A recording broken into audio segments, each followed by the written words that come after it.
This is Paul Burnett interviewing Mr. Len Harris for the Global Mining and Materials Research Project of the Business Series. And it's February 14th, 2015. And we're here at the Hyatt Regency Hotel in Denver, Colorado. Mr. Harris, welcome. Thank you. I'm glad you could come and speak with us today. And you've had a long and wide-ranging career that is ongoing. And I want to start back where you were born, and if you could tell us a little bit about growing up in Australia. Yes, certainly.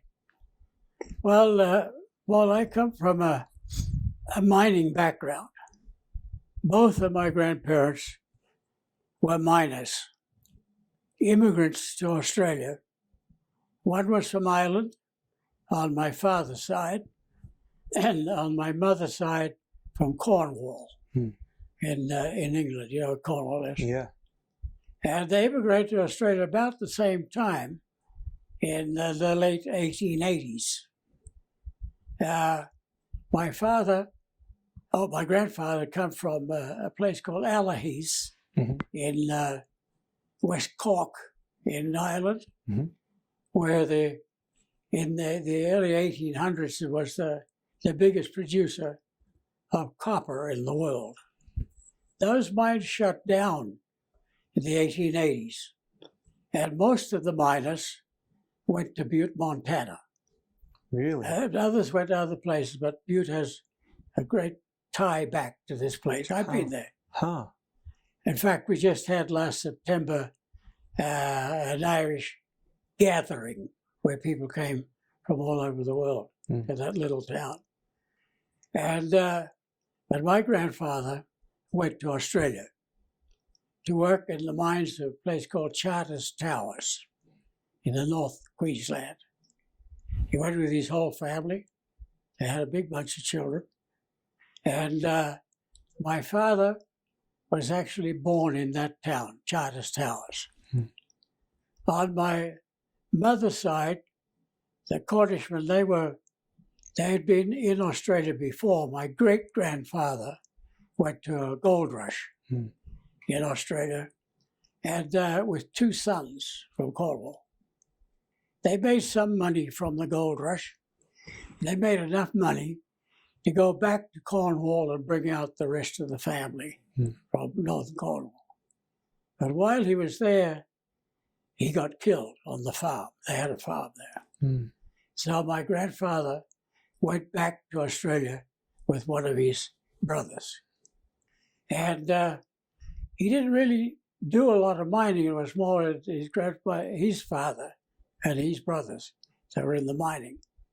He worked a lot in the west of Australia as a sheep shearer, as riding horses, breaking horses for the Indian Army, and as a jockey. Anyhow, I was born in a small seaside resort, which is now a large city on the coast called Yeppoon, which in the Aboriginal language means lake. I don't know where they got the name from, but there's no lake. The sea is there. And but my grandfather had an entertainment hall there at a barbershop. Before the war, he was drawn back to the mining. The mine at Mount Morgan Limited, which had started in the early 1800s. The mine worked for over 100 years. Very rich gold copper mine. And the mine had been shut down because the mine had caught on fire. There was a strike. The company blamed the workers on the strikers for setting the fire, and the union blamed the company. Anyhow, it was an underground mine. It was on fire, you couldn't work it. But then they started up again, I guess in 1934, when I was like 7 years old. We went there. And my grandfather opened a billiard room and a barbershop. Now that's where I did most of my primary education. secondary education at Mount Morgan High School, and then I went on into the technical college, like a diploma in metallurgy. Mm-hmm. At the same time, I hired on at the company at Mount Morgan Limited in an indentureship for 6 years. Now, it was a work-study project for 6 years Right. to get my diploma. Can I ask you about Mount Morgan Technical College? So it's the mining company's college, is that right? No, it was by the government. It came under the government. Okay. It had nothing to do with the mining company. Okay. It was under the Queensland Department of Education. Okay. The diploma actually reads Department of Education, Queensland Department of Education. Okay. And they taught other things there too. Mm-hmm. But I was, at high school, I was very good at chemistry and math. And a friend of mine had already started on working at the company under the same conditions. And he introduced me and I got the job there. So I stayed there longer than that. I continued to work after I got my diploma in the mine. And they had 2 concentrators there and a smelter, copper smelter. And the concentrators are doing beneficiation. Are they crushing? Beneficiation, Yeah. producing copper gold concentrates. Okay. So they're using acids and things like that? No, the smoke just went up the stack Okay. in those days. Okay. Now, then came the war. Well, I turned 18 in July of 45. Right. I wasn't drafted in the Army because it was considered to be a protected industry, making copper, for the shells, for the Right. ammunition. Sure. Well, as you know, the war finished anyhow in September 45. So I continued working there till 1951. Mm-hmm. And that's when I went to Mount Isa, Okay. which was hadn't been opened too long ago. It was belonged entirely to ASACO at that time. You heard of ASACO? Yeah. Well, Mm-hmm. American Smelting and Refining Company. Mm-hmm. And I went to work there as an assayer and a chemist. But I really wanted to get out in the operations. So I got transferred to the mill as a mill shift boss. You wanted to be in the... I wanted to be in operations. Yeah. I didn't want to be a chemist. And we used to do the assaying for gold. A very hot place, Mount Isa. In those days, there was no air conditioning. You know, people talk about the good old days. I didn't find the good old days. Wherever I went, it was hot, very hot weather, temperature. How did you you described off camera the temperature in one place being 138 degrees Fahrenheit. You know, Mount Isa was in that range to 120.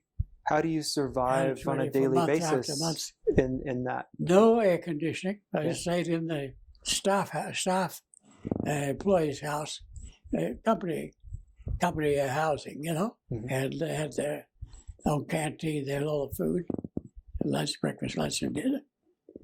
But when I worked on night shift, you know, come off a night shift, it'd be 100 degrees in the morning. But I had a fan, and I used to wet the bed down, jump into the shower, get all wet, and jump into bed with the fan on me. That'd give me enough time to get to sleep. Wow. And, well, then after that,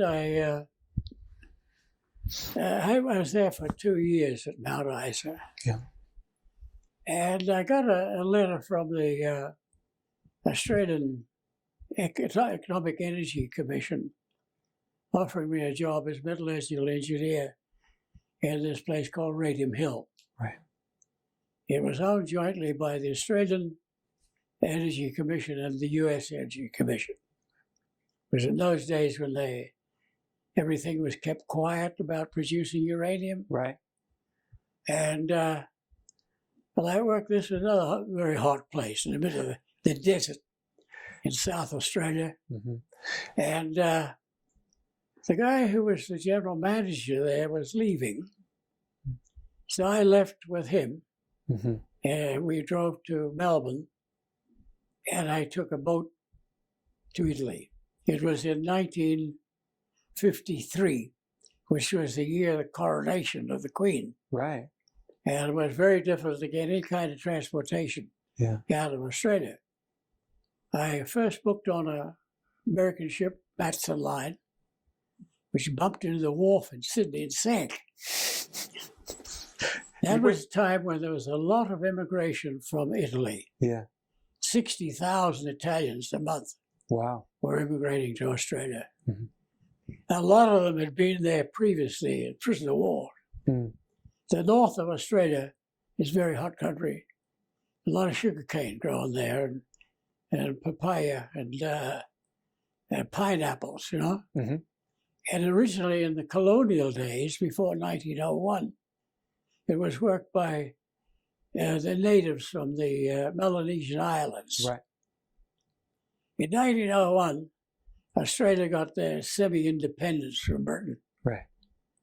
And they wrote a horrible thing, and the Constitution was called the White Australia Policy. Only whites were allowed in the country, so they deported all these Melanesians, and they began to bring in Italians. Well, Italy was in a bad way at that time, you know, just after the war. Right. And a lot of them had been there, prisoner of war camps. Right. Near where I come from, in fact, because the whole population was very big Irish and Italian. And they began to work cane fields. They became quite rich out of this, too. Later on, when I went back to Australia after I'd been away 18 years, I thought I'd like to go into this business, cane, sugar cane. So I went with my wife, but it was just impossible to buy the land now because people were making so much money out of it. So when were you considering getting into sugar cane? Queensland. But when though? What year? I went in 50.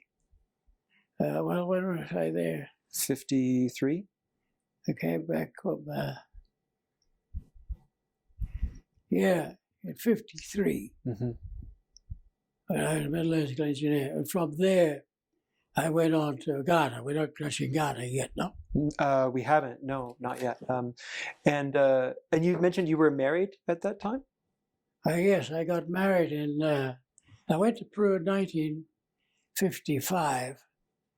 I got married in 1957. Okay. It's 58 years ago. Yeah. Same woman. That's it's a long time, huh? That's a story in and of itself. She couldn't speak any English, nothing. But I could speak some Spanish. I'd been there a couple of years because they're on contract. Right. You know? Right. And 57, I got married. Yeah. Yeah.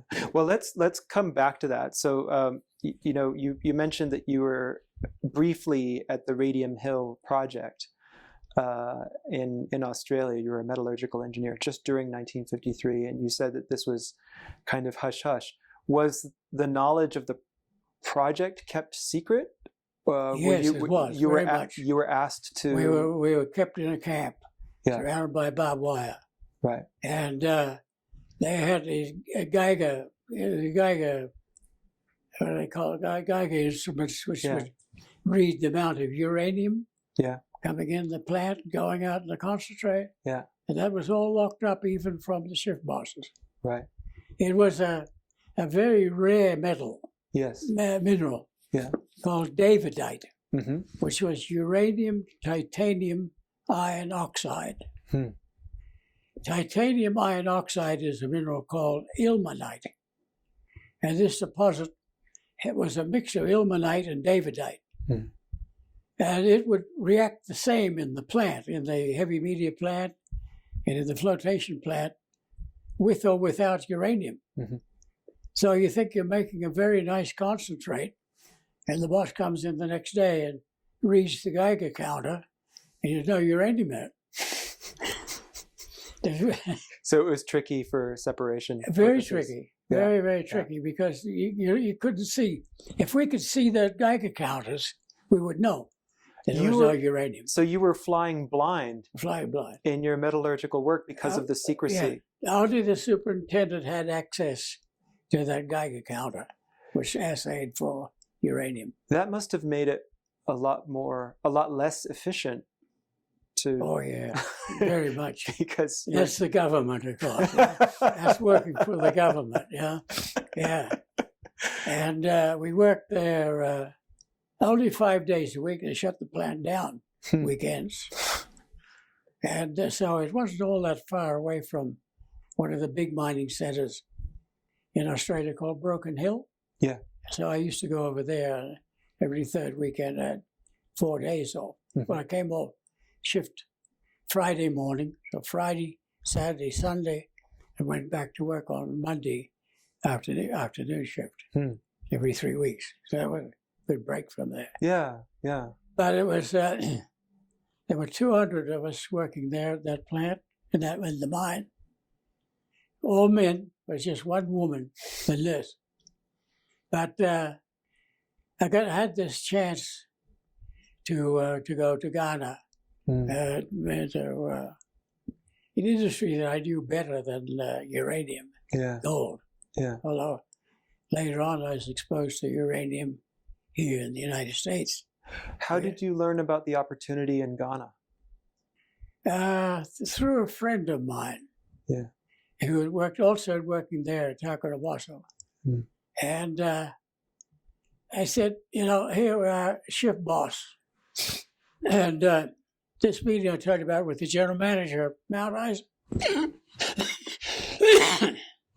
We were shift bosses, and most of us were in our middle 20s. Right. But there was one guy there, 50 years old. He came from a very good school, mining school in Australia, in Ballarat. Had good experience in Fiji. He's still working as a shift boss. I said, my God, is that what I got to look forward to the next 30 years? Anyhow, the superintendent I knew very well because he came from Mount Morgan. And he had 2 assistants. And one of them was my age, mid-20s. And he was assistant superintendent. I said to him, how come, he's Joe Blow there, 50-odd years old? It was a big problem in Australia, frankly, to get people to go and work shift work all their life. A lot of people are leaving the industry. Right. But anyhow, he said, you've got to get out of Australia. He said, I went for 1 year to Canada and the US. I didn't learn any more there than I could learn in Australia. But I come straight back as assistant superintendent. Got to get out of the country. Right. That was the way it was in those days. Right. Still very, I would say, colonial thinking, As a Canadian, I completely understand what you're talking about. Yeah. Come to the States to make it. So that's why I decided, a couple of my friends there, they went to Canada. And I got into a situation with a young lady. She's Finnish, big Finnish population there. I liked her quite a lot, and my mother liked her very much. But I wasn't ready to get married. So I left there. I went to Radium Hill until I could get away out of Australia. Right. And that's why I left. I left on the ship was called the Castel Felice. It was backloading from the immigrants. Right. There were so many Italians entering Australia that they had the Sydney Morning Herald had a competition for the typical Australian. Somebody wrote in and said, well, he has to be Italian because there's more Italians than anybody else in this country. And indeed, hundreds of thousands went from Italy. They were, Italy was in bad shape. That's economically. Right. Sure. They didn't care about the heat in North Queensland or having to work hard cutting cane. And they became very prosperous because they started off working, it was just workers. Right. They were brought to Australia on a 2-year contract. Right. Paid £5 to go. But they had to go where the government ordered them to go. Right. Where they needed labor in Australia. Right. Quite a few of them came also to work in Mount Morgan. Yeah. In the smelters there, and Welshmen too. Yeah. In the mining end of it. Yeah. Anyhow, where are we now? Well, I wanted other people that I've spoken with have talked about these mining families, the Cornish and the Welsh, Yes. and the Irish are very prominently represented in these generations of miners worldwide, and That's the true. Cornish especially. Yeah, true. So it's interesting to hear you talk I say about. my background is Irish Cornish, but there were a lot of Welsh also, Yeah, because they were miners in Wales, you know. right, exactly. I'll tell you a little side story about this, kind of interesting. They were very short people, and they spoke their own language, Gaelic. Yeah. You didn't understand a word what they were saying. They turned around to speak to you in English. Might as well just carried on to Gaelic, because they had such a broad accent. Yeah. Right. But they were good miners, you know. Yeah. So they mostly went in the mine, and the other ones were good miners in Australia too, which came in great quantities with the Finns. The Finnish. A lot of Finns, yeah. Like in Canada. So Right. they were mining in Canada. Right. And anyhow, that's So you ended up in Italy briefly, but you had found out about this opportunity in Ghana. Did you go directly from Italy to West Africa after that? no, I was on my way to West Africa. The ship just pulled in Italy. Okay. It was an Italian ship. Uh-huh. And that's as far as I could get getting out of the country. Right. As I told you, the ship sank, and everybody was taking all the other transportation by air and ship for the coronation of the present queen. Right. You know? Right. 53. And so I had to wait quite a while to get a means to get out. Mm-hmm. And when I got the means, that's when I went on the ship. Yeah. It was a terrible ship. There was terrible conditions, you know. They jammed them in like sardines in those immigration ships, like the people came here. Right. Know? Sure. And it was an old ship belonged to Sitmar Line, dog. And across the Great Bight of Australia, the South Australia, very rough seas and very high winds. And the ship was going backwards. It took us several weeks just to get across the Great Bight of Australia, and then up to the Suez Canal. And they were in some kind of a war at that time with Israel and France. Right. That's right. And there were Jews on board the ship. So the Egyptians wouldn't allow the ship to go through the canal. Oh my goodness. So I got off and went to Italy. I went to Egypt. Right. So I got to see the pyramids and whatnot. So after these people left the ship, I came back and the ship continued on to Genoa. And in Genoa, I was just on my way to England. You know, I had a letter of introduction from a big company called American Cyanamid Company. Right. They're now called Cytec.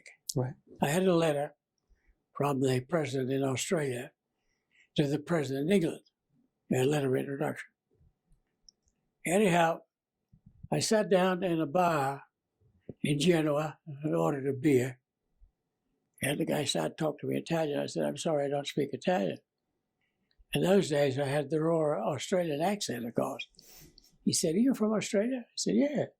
"Oh," he said, "I spent 2 years in Australia." I said, "Yeah?" He said, "Yeah, I was a prisoner of war in a place called Wogan, 10 miles from Mount Morgan."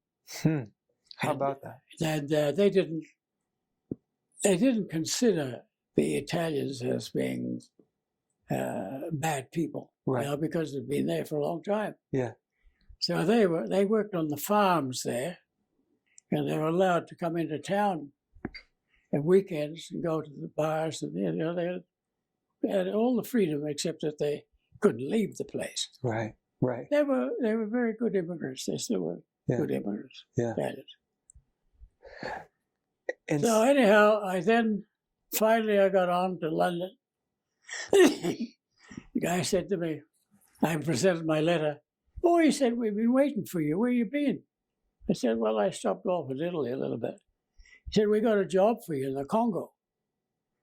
Congo? I mean, all I remember about the Congo is that they eat people there. 3-year contract. I didn't like that idea too much. An uranium mine. That's a commitment. Yeah, that is a commitment. 3 years. I said, I find that a bit much.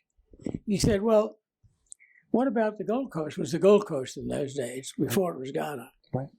I said, well, tell me. He said, they have short contracts. If you work underground, it's 1 year contract, followed by 3 months vacation. He said, what do you want to do? I said, well, I thought I'd still take a little time to look around Europe. And he said, well, you go to the mill, that's what I went to, as the assistant superintendent. They have a 15-month contract, followed by 3 months vacation. So you want to go there, then you could come back, take your 3 months vacation in Europe at their expense. So that's what I did. I went to Ghana.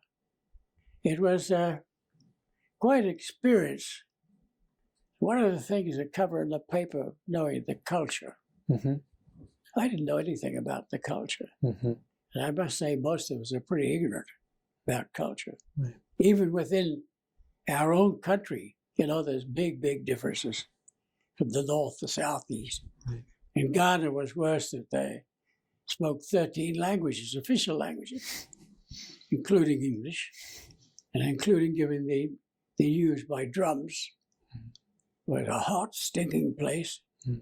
They had a long, wet part. Season? The wet. Mm-hmm. It rained continuous day and night. Mm-hmm. Then they went to a so-called dry season, where it only rained at night. Heavy, heavy rain. It was full of wild animals, leopards particularly. Leopards? Yeah. Hmm.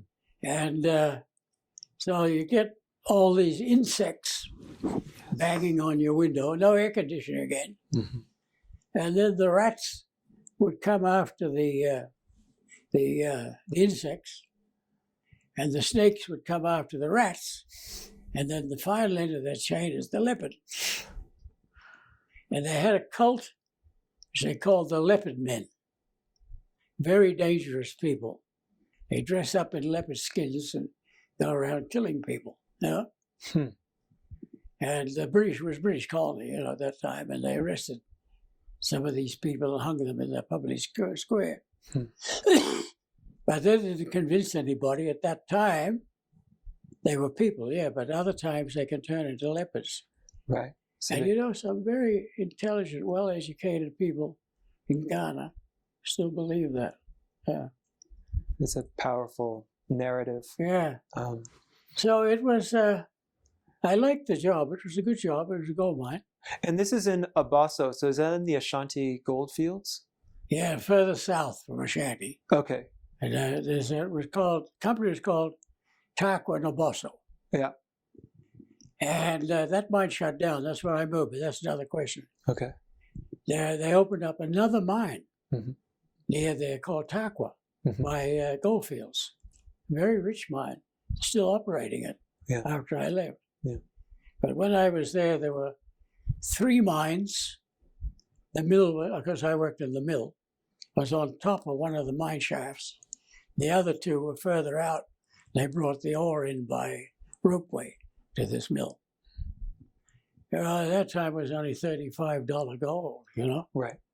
Underground mining, even though the labor was cheap, it was still very difficult to keep on the profit side. Right. So finally it shut down. Yeah. It just couldn't make it at that price. Yeah. And in 1953 to 55, this is just prior to the independence of, so Gold Coast becomes Ghana Yes, in 1957. while I was there. Just prior. Kwame So Nkrumah. yeah. Kwame Nkrumah took over as they had what do you call it? Freedom, if that's the right word. Independence. Independence. That's right. Yeah. Partial independence. Yeah. Only in Ghana. Right. Not outside of Ghana, the Brits still controlled it. Right. Yeah. Right. Right. Yeah. Well, we were a mixture of people there. Again, there were Welsh, Irish, Cornish miners, but there was a lot of South Africans because the mining ground, are very similar to the mines in South Africa. Mm-hmm. But when that happened, you know, about the independence, they expelled all the South Africans because they got into this business of apartheid, you know, around that time. Right. And it made it a little difficult to work the mines. It was later on when I was working in New York, the bankers came to see me and they said, "We'll get these mines going again in Ghana." I said, "Well, you have to bring the South Africans back because they know how to mine that type of mine," which they did. They're back there now. Right. You know, they're doing very well there. Right. Newmont has 2 mines there. Lots of other people are there. Mm-hmm. But it was a difficult country, and I got bad malaria. I was going to I ask got you. bad dysentery. Yeah. Yeah. How was your malaria treated? Do you remember? How was what? How was it treated? With quinine. Quinine? Like Peladrin was a tablet that we took with Peladrin. Okay. It didn't do any good. Yeah. Oh, it's terrible. Well, the mine I was on was on the lower edge of profit, just about going broke. Right. And they used to have people come around, cut the grass around your house. Now, because the mosquitoes like to breed in the grass with all this rain. Right. And they had a central station where they boiled the water and delivered to your houses. I stayed in a house with the general foreman. And so they decided to stop cutting the grass. It was the worst mine in Ghana for malaria. And they decided that you get your servant to boil the water. Cut it out because the servant didn't do it. No, because this was stupid white men, you know. Mm-hmm. And so we all got bad dysentery. I had it for years and years. It wasn't until I got married that I got rid of it. Huh. And BB dysentery, you know. Yeah. Yeah. Yeah. Very bad. Yeah, those things stick with you, especially malaria. Yeah. When I left there, I got a bad malaria attack in London, and I spent a week or so in the Hospital of Tropical Diseases in London. Right. And then I went on to New York and then to Peru. The day I arrived in Lima, I got another attack of malaria. I went to the hospital in Lima. Yeah. And we had a system where you had vacation every 6 months to get down out of the altitude. Yeah. Now, that first 6 months vacation, I got an attack of malaria, and I never had it since. Gone. And my wife cured it. She cured the dysentery by washing everything, boiled or raw, in Clorox to kill the bacteria. And I was upsetting. I'd have this dysentery. I'd go to the hospital. They give me some medicine, stop the dysentery. A week later, so I'm back again. Yeah. Every week. Yeah. But I think right now, I don't know how the dysentery is, but I know that it's still bad for malaria. Oh, yeah. I think it's worse because of the dam, the Akasambo Dam. And now there's some very bad strains, you know, of malaria. Oh, yeah. Yeah. Yeah. I knew a guy, ambassador to Uganda. Yeah. And his daughter came to visit him. In a week, she was dead. Oh, my Got goodness. this bad strain of malaria. Yeah. Killed her. Yeah. Well, they're resistant now to the various forms of treatment. That's right. That makes it a lot more difficult. Well, I tell you, quite frankly, Paul, I blame it on this banning of DDT. Yeah. Because DDT was sprayed around the houses everywhere to kill the malaria. Yeah. And it was just bad science, I tell you, really.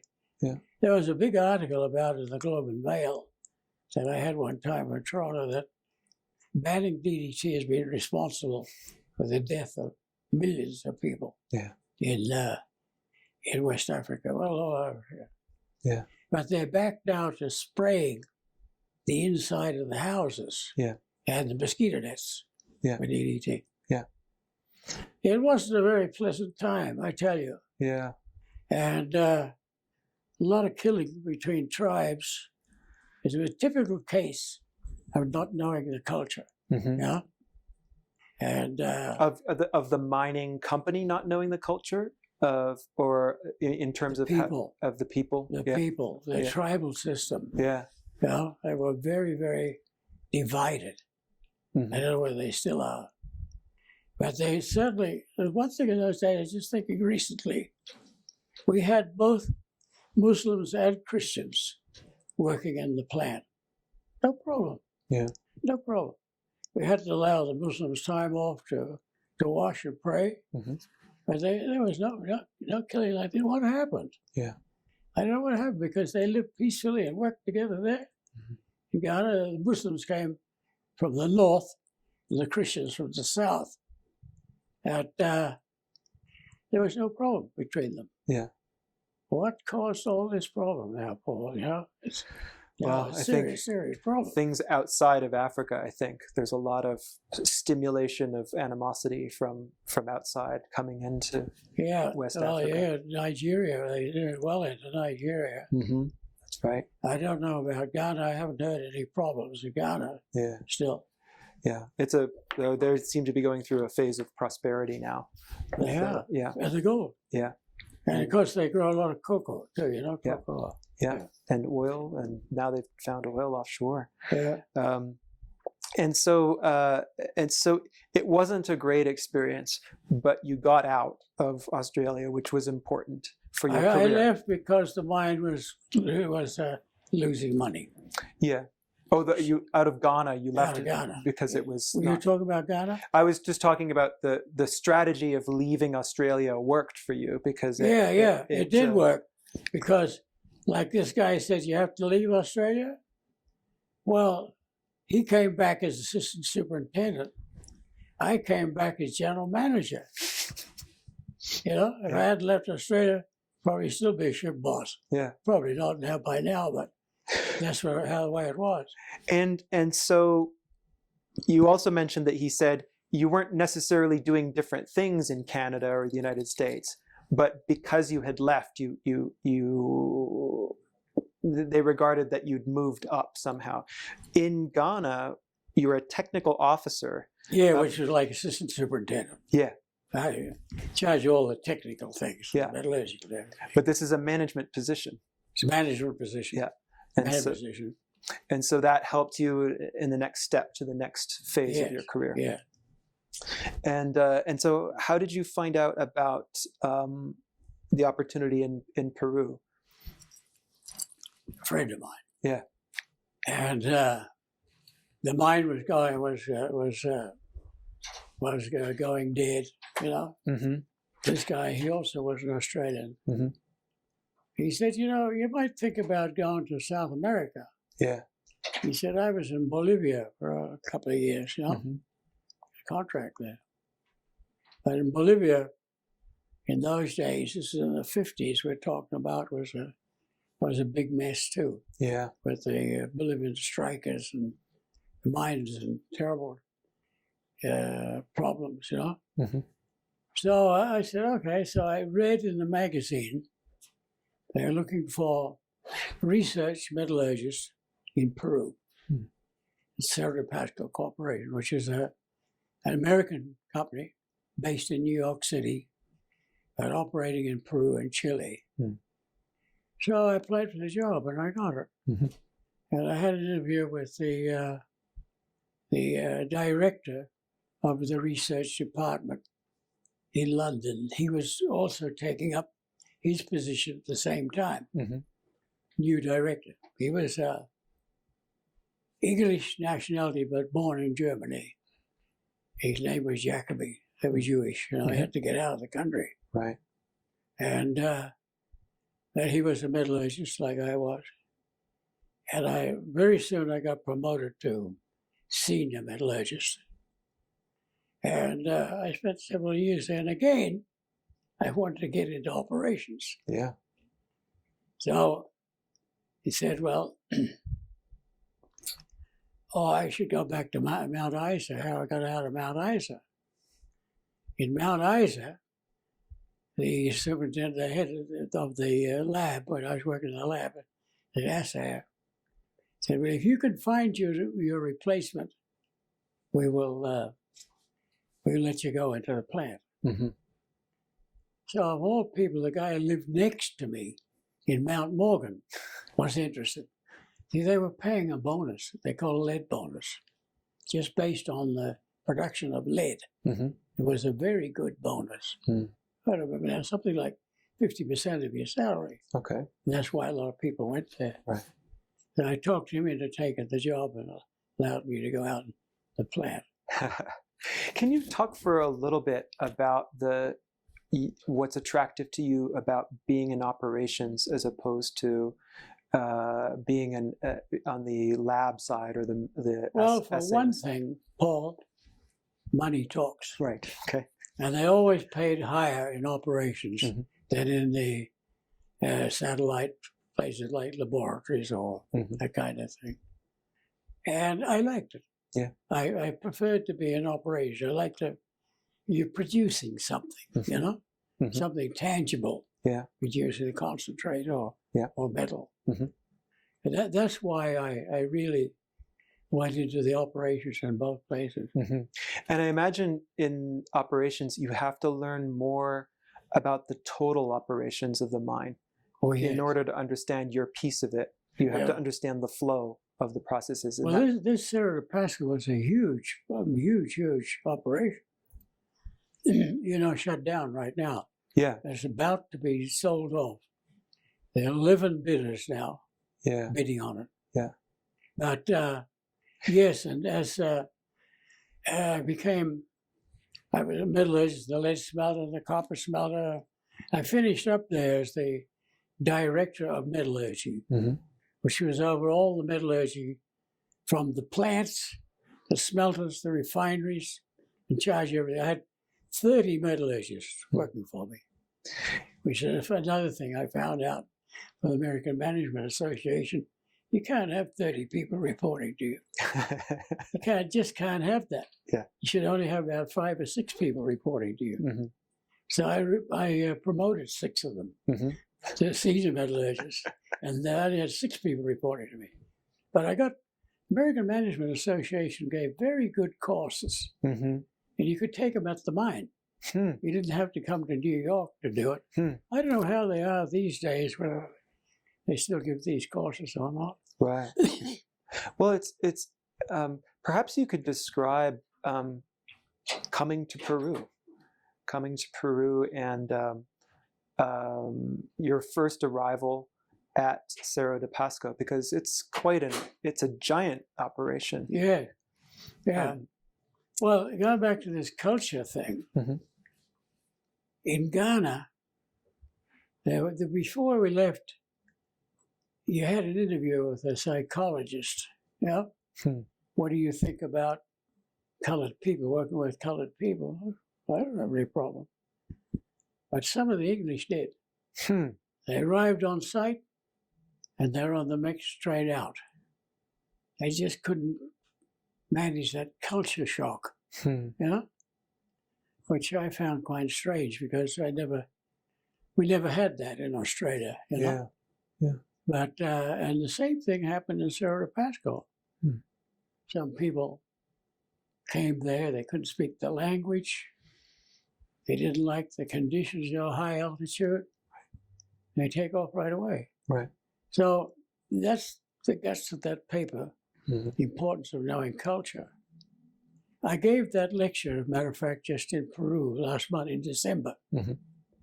I was godfather, they call it in Peru, of 22 graduates in mining engineering from the University of San Marcos, which incidentally is the oldest university in the Americas, started by the Spaniards about 500 years ago. And I gave that lecture to them about the importance of knowing the culture before you go. Looking back on it, I said to my wife, if I had known all the things about Ghana beforehand, I probably never went there. Yeah. Probably would never went, because it was not a decent place to work in, climate-wise, illnesses, war between the, every Saturday night was bedlam, riding over to the next village to kill everybody, I probably never would have went there if I'd known the culture beforehand. Right. And in Peru, too, It's very different from one part of the country to the other, Paul. Mm-hmm. People from the north to the south, the east to the west, very different cultures. Mm-hmm. And so it's not only a thing of knowing the culture for foreigners. You know, I put a lot of emphasis on the language, which is needed too. Mm-hmm. You need to learn the language, but the language is not enough. All these people in different parts of Peru, they all speak Spanish, but they have very different cultures, very different. I had 13 superintendents, different parts of the country, and they had to be treated differently, you know, because of their culture. Mm-hmm. Anyhow, that's, I liked it in Peru, because I stayed there 16 years, you know, that's a long time. It is a very long time, yeah. I really liked it. It was a good company, American company, had all the good conditions of America. I had a contract. The first contract was 2 years and 9 months, followed by a 3-month vacation. Then afterwards, you could do 2-year contracts if you wanted, with 2 months contract. Mm. And you had 15 days vacation every 6 months to come down out of the altitude. Mm.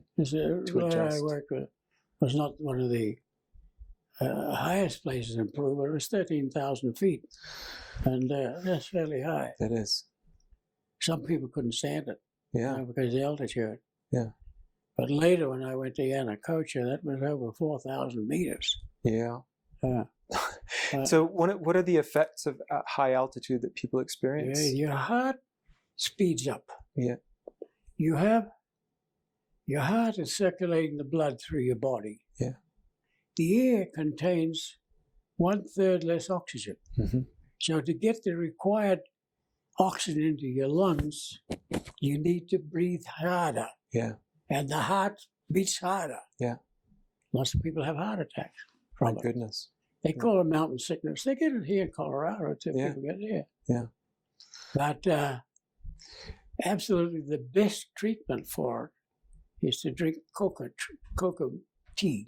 You know, which they make the cocaine from. Yeah. You just take the leaf, yeah, and put it in hot water. Because the Indians know this for centuries. Right. And it calms your body down. Right. So the heart's not beating so hard. Interesting. But I've seen many occasions people go to visit. They just got the mind, they go down with an attack. Yeah. And until we get them off, we have to just leave them with the nurses, you know, right, with oxygen. Right. Yeah. Right. It can kill you. Yeah. But luckily, it never affected me. Yeah. Or Rosa either. But our little girl, who was born there, every time we left the Sierra, went back, we had to put her in the hospital in an oxygen tent a couple of days. She was badly affected by it, by the altitude. Wow. So it's a large place. It seems vertically integrated. You've got facilities for actually producing wire at Cerro de Pasco. Like wire bars. You're taking ore out of the ground and you're crushing it and you're processing it and making different mines. And you're making finished products out of it. Yes, exactly. And there's all put into various smelters and refineries in La Arroya, where I was based. But when I was director of metallurgy, I was also in charge of the metallurgy in the concentrators. I used to visit once a month, every concentrator with the superintendent, concentrator. But I liked the country, I liked the people, I very much liked the job, and I learned to speak Spanish quickly. And in 2 years, I could speak pretty good Spanish. That's when I met Rosa. Was that common for expats? They gave classes. Okay. The company gave classes. Yeah. I took the first class, stage 1. That was it. Because I was working with Peruvians and picking it up on the job. You know? There's not a lot of people speak English in Peru, you know. Not a lot. And so it was part of the job was an expectation that you would. Yeah. But were there others in your level who did not really pick up Spanish? Some people had a lot of trouble. Yeah. Some people had a lot of trouble at grasping the language. Yeah. I have a friend, American friend in Peru still today.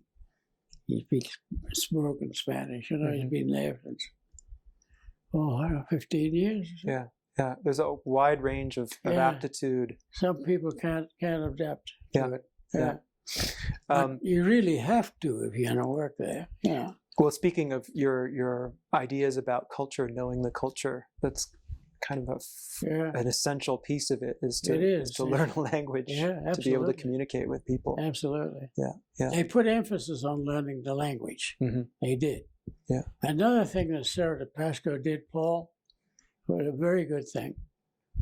Every year we took 7 or 8 students, Peruvian students, and sent them here.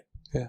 Colorado School of Mines, South Dakota School of Mines, Montana Tech, University of Arizona. And the company did it itself? Company did it. Yeah. The company did it. They don't do it anymore. And so a lot of those people became very big men in the government and in the industry.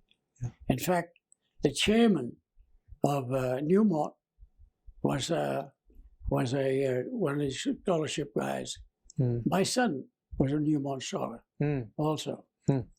And the foreigners went into a 3-month crash course in English before they went in to university to take their master's degree. And they stopped that now. I've been trying to revive it. And people are very keen on it, but can't get the companies interested in it, you know? Yeah. There's a lot of students in Peru that would like to come here to take their masters. But how are they going to be financed? Yeah. Was it a question of the time? It was the Cold War, and there was a concern about the United States being a good neighbor to South American countries, and it switched from the time when I went to Cerro de Pasco.